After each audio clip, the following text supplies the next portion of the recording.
Colonel Deo Akiki has made a shocking tweet regarding an accident near or along the Chambogo University Road. He posted of an accident of an officer that he did not reveal the name.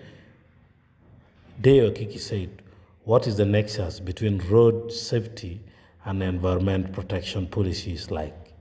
Today, we almost lost an officer who was driving near Nagulu Market.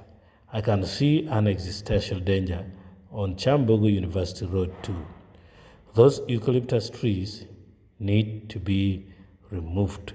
It seems like he is talking about human coexistence with environment, and this is the video in question.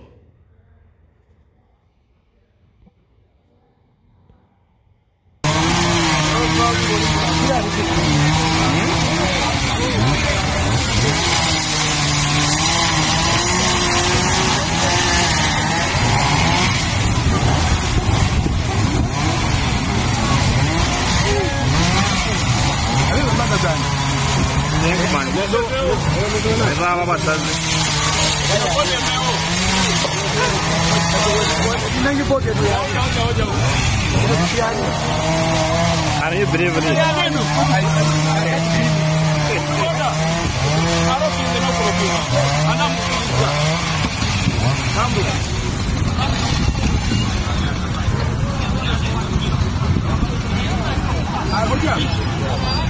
Ataro jam ya man.